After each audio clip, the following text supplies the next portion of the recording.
રામ રામ કેમ છો બધા મજામાં? તો મિત્રો જો હવે અમે આજે અમારા રેન્ટના મકાનમાં આવી ગયા છે અને જોઈ શકો છો પૂજા બધા કરી નાખ્યું છે, હવન ભવન કરી નાખ્યો છે અને બહુ સરસ મજાનું કાર્ય થઈ ગયું છે અને વિડીયો પણ તમને બતાવીશ. અને જો અમારું મકાન જોઈ લો મિત્રો, આ છે અમારું નાનું નાનું ભાડાનું મકાન, બરોબર.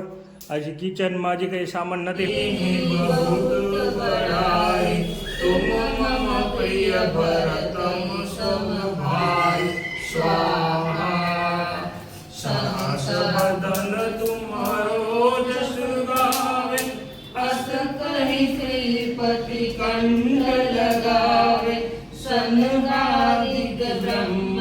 નાખો ખાલી પૂજાને કરી છે અને આ રવેશ છે, સેમ જ છે ઓલું જે હતું એ.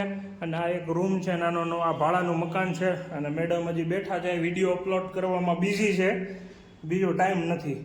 અને જોઈ લ્યો મિત્રો, અમે આજે હવન કર્યો છે અને અમારી માતાજીની કુળદેવીને જોઈ લ્યો, દર્શન કરી લેજો બધા. આમાં તમારી પણ માતાજીની કુળદેવી હશે, કાતરાળમાં, ચામુંડમાં, મા કાળીમાં, ગઢકાલિકામાં, બાગેશ્વર બાલાજી, હનુમાન દાદા જો અમારા ક્યુટ છે, હનુમાન દાદા જો છે ને મિત્રો. તો જલ્દીથી જલ્દી શેર કરજો. અને જો હવન પૂરો કરી નાખ્યો છે, કેમ કે હવન ચાલતો હતો એટલા પછી આજે વિડીયો નથી બનાવી શકતા. જો અમારું નાનું નાનું ઘર, આ હોલ, આ રૂમ અને આ કિચન, બસ એવડું નાનું નાનું છે પણ ચાલે. તો મિત્રો હવે સબસ્ક્રાઈબ કરજો, શેર કરજો અને અમારા વિડીયો જરૂર જોજો અને સપોર્ટ કરતા રહેજો, કેમ કે અમને તમારા સપોર્ટની જરૂર છે. આજે હું ખુદ બ્રાહ્મણ બની ગયો તો જો મિત્રો, કેમ કે બ્રાહ્મણ બનવું પડે, કેમ કે અત્યારે બ્રાહ્મણ બોલાવવા તો બહુ જાજો ખર્ચો થાય, તો એટલો અફોર્ડેબલ તમને તો ખબર જ છે. તો પ્લીઝ સબસ્ક્રાઈબ કરજો, લાઈક કરજો, શેર કરજો અને જોઈ લેજો અમારો હવન ને જાજે જાજે શેર કરજો. અને એવી મસ્ત મજા આવી જો આખા ઘરમાં હવનની.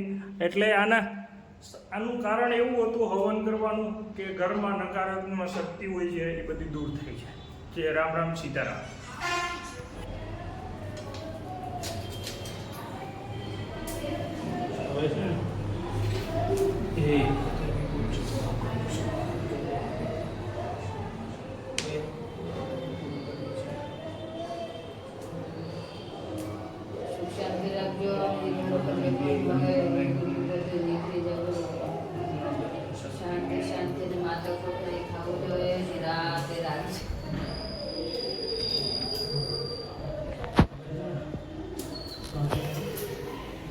તમે મમ્મી દો, અમે હાથ